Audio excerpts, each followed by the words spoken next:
તો ચાલો જોઈએ. આગળ તમને કહ્યું તેમ કે જ્યાં સુધી વાક્યમાં મુખ્ય કર્મ મળી જતો હોય ત્યાં સુધી ગૌણ કર્મનો ઉપયોગ કરવાનો નથી, અને મુખ્ય કર્મ ન મળે ત્યારે જ તેવી પરિસ્થિતિમાં જ તમારે ગૌણ કર્મનો ઉપયોગ કરવાનો છે. આ બાબતને તમારે ખાસ ધ્યાન રાખવી પડશે. તો હવે જોઈએ કે કર્મ કેવી રીતે શોધાય અને મુખ્ય કર્મ કેવી રીતે મળે અને ગૌણ કર્મ કેવી રીતે મળે. ધારો કે Manish plays cricket on the ground. સમજાવી દઉં કે મનીષ એક વચન છે, એક જ છોકરો છે, એટલે ક્રિયાપદની સાથે આપણે એસનો ઉપયોગ કર્યો છે. Manish plays cricket on the ground. Manish મેદાન ઉપર ક્રિકેટ રમે છે.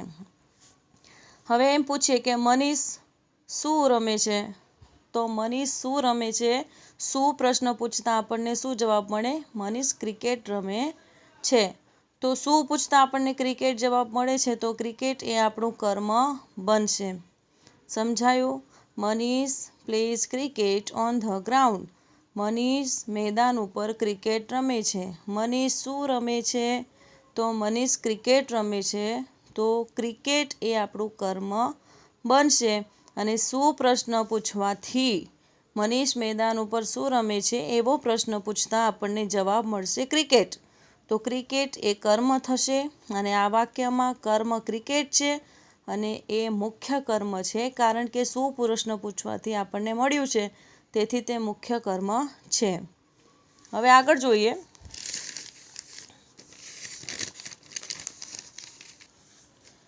They scold me in the classroom. ગૌણ કર્મ માટે they scold me in the classroom. તેઓએ મને વર્ગમાં ઠપકો આપ્યો. તેઓએ મને વર્ગમાં ઠપકો આપ્યો. હવે આપણે અહીં શું વડે પ્રશ્ન પૂછશું તો પણ આપણને મળશે. તેઓએ વર્ગમાં મને શું આપ્યું, તો ઠપકો. પણ અહીં ઠપકો એ ક્રિયાપદ છે. ઠપકો એ શું છે? ક્રિયાપદ. એટલે આપણે એને શું નહીં ગણી શકીએ? કર્મ. કારણ કે કર્મ અને ક્રિયાપદ એક હોઈ શકે નહીં. એટલે આ સ્કોલ્ડ જે છે એ ક્રિયાપદ હોવાથી કર્મ બનશે નહીં. તો અહીં મુખ્ય કર્મ મળતું નથી. તેથી હવે આપણે શું કરીશું? તેઓએ મને વર્ગમાં ઠપકો આપ્યો. એટલે કોને ઠપકો આપ્યો? તો મને ઠપકો આપ્યો. કોને ઠપકો આપ્યો? મને. એટલે આ મને એ ગૌણ કર્મ થશે. શુંથી નથી મળતું, એટલે આપણે કોને પ્રશ્ન પૂછવાથી આપણને મને મળે છે, તો મને એ ગૌણ કર્મ બનશે. અહીં શું પ્રશ્ન પૂછવાથી જવાબ મળશે? સ્કોલ્ડ. પણ સ્કોલ્ડ એ ક્રિયાપદ છે, તેથી એ કર્મ કહેવાય નહીં. તો મુખ્ય કર્મ ન હોવાથી પ્રશ્ન કોને વડે પૂછવો પડે, અને કોને ઠપકો આપ્યો, તો જવાબ મળશે મને. અને મને એટલે મી, અને મી એ તમારું ગૌણ કર્મ બને છે, કારણ કે મુખ્ય કર્મ નથી. ધ્યાન રાખજો, ખાલી વાંચવાથી થશે નહીં, સમજવું પડશે. જ્યારે વાક્યમાં મુખ્ય કર્મ ન મળે ત્યારે તમારે ગૌણ કર્મ શોધવો પડે. ઘણીવાર આવું વાક્ય ક્રિટિકલ વાક્ય આવી જાય છે કે ક્રિયાપદ અને કર્મ એક જ હોય છે, પણ એવી પરિસ્થિતિમાં ક્રિયાપદને કર્મ ગણાતો નથી. અહીં શું પ્રશ્ન પૂછવાથી તમને સ્કોલ્ડ મળે છે, પણ સ્કોલ્ડ કર્મ નથી, કારણ કે સ્કોલ્ડ એ ક્રિયાપદ છે. પણ બાજુમાં મી આપ્યું છે, ઠપકો આપ્યો. કોને આપ્યો? મને આપ્યો. તો મને એ શું થશે? ગૌણ ક્રિયાપદ, ગૌણ કર્મ. એટલે મુખ્ય કર્મ ન મળવાથી આપણને ગૌણ કર્મ મળે છે. તો અહીં મી એ ગૌણ કર્મ બને છે, કારણ કે મુખ્ય કર્મ નથી મળતો. મી એ વાક્યની શરૂઆતમાં આવશે પેસિવ વોઇસમાં. જોઈએ આપણે.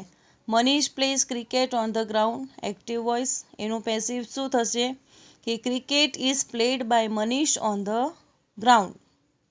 હવે મનીષ એ કર્તા છે, એટલે બાય પ્લસ કર્તા થયું. વાક્ય રચના પ્રમાણે તમને ખબર છે, પેસિવ વોઇસમાં કર્તાનું સ્થાન કોણ લઈ લે? કર્મ. તો અહીં પહેલા વાક્યમાં તમને સમજાયું કે મનીષ શું રમે છે? ક્રિકેટ.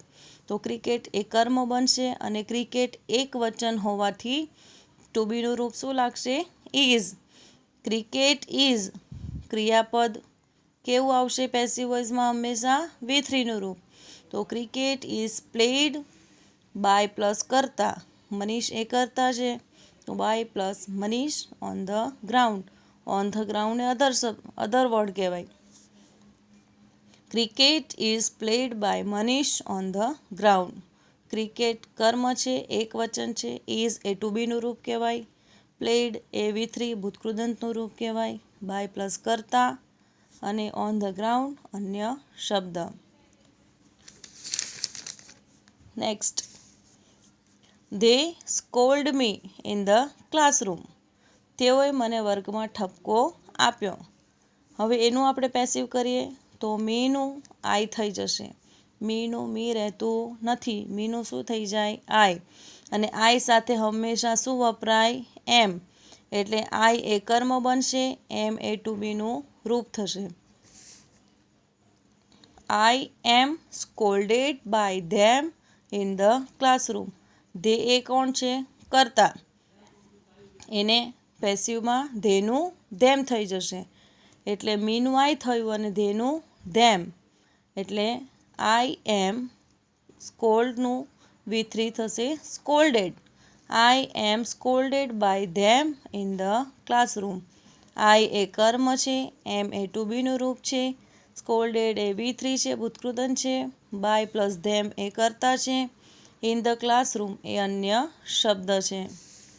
અહીં મીનું આઈ થયું, ધેનું ધેમ થયું. હવે ઉદાહરણ જોઈએ.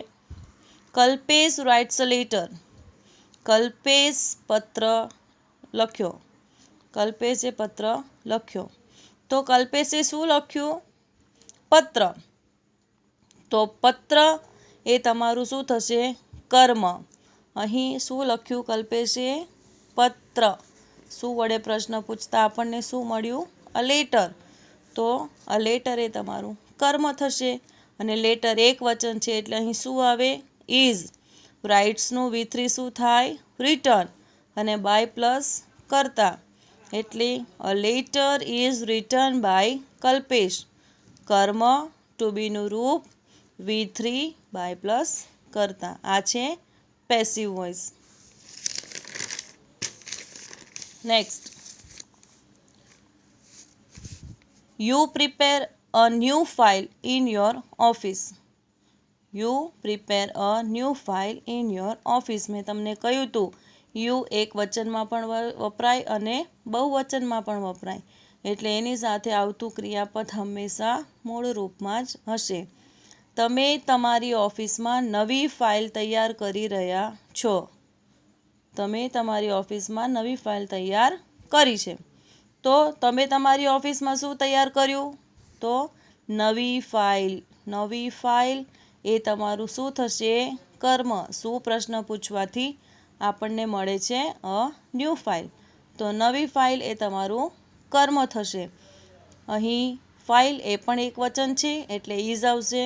પ્રિપેરનું V3 થાય પ્રિપેર્ડ. યુ એ કરતા છે એટલે by. You in your office એ અન્ય શબ્દ. એટલે a new file is prepared by you in your office. સમજાયું? ફરી સમજી લો. પ્રિપેર ક્રિયાપદ છે. શું વડે પ્રશ્ન પૂછતા તમે તમારી ઓફિસમાં શું તૈયાર કર્યું? તો અ ન્યૂ ફાઇલ. તો શું વડે પ્રશ્ન પૂછતા ન્યૂ ફાઇલ મળ્યું એટલે એ તમારું કર્મ થશે. પછી એક વચન હોવાથી ટુ બીનું રૂપ ઇઝ આવશે. પ્રિપેરનું V3 પ્રિપેર્ડ થાય એટલે a new file is prepared. કરતા કોણ છે? તો યુ. એટલે બાય પ્લસ યુ. અન્ય શબ્દ શું છે? In your office. Next, V use LED lights in our home. V use LED lights in our home. અમે અમારા ઘરમાં LED લાઇટ્સનો ઉપયોગ કરીએ છીએ. અમે અમારા ઘરમાં LED લાઇટ્સનો ઉપયોગ કરીએ છીએ. શેનો ઉપયોગ કરીએ છીએ? તો LED લાઇટ્સનો. તો LED lights are used by us in our home. અમારા દ્વારા અમારા ઘરમાં LED લાઇટનો ઉપયોગ થાય છે. હવે યુઝ એક વચન. યુઝ જે છે તે મૂળ રૂપ છે એનું V3 શું થાય? યુઝડ. V3 શું થાય? યુઝડ. હવે LED લાઇટ્સ અહીંયા એસ છે. એસ એટલે બહુવચન થાય એટલે આપણે અહીં આર મૂક્યું છે.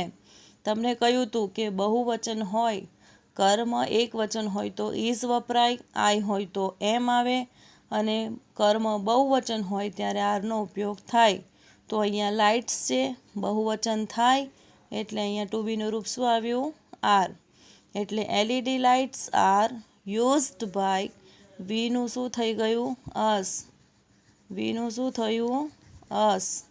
તો by us in our home. LED lights એ કર્મ છે, બહુવચન છે. યુઝનું V3 થાય યુઝડ, બાય પ્લસ અસ, વીનું થયું અસ, અને ઇન અવર હોમ એ છે અન્ય શબ્દ. તો હવે તમને ખબર પડી કે શું વડે પ્રશ્ન પૂછવાથી મુખ્ય કર્મ મળે, કોને વડે પ્રશ્ન પૂછવાથી ગૌણ કર્મ મળે. અને વાક્ય રચના આવડશે તો અને તો જ તમને પેસિવ રચના બનાવતા આવડશે. એ માટે તમારે સૌથી મહત્ત્વની વાત એ છે કે વાક્ય રચના મોઢે કરવી પડશે અને પછી જ તમે વાક્યનું ટ્રાન્સફર કરી શકશો.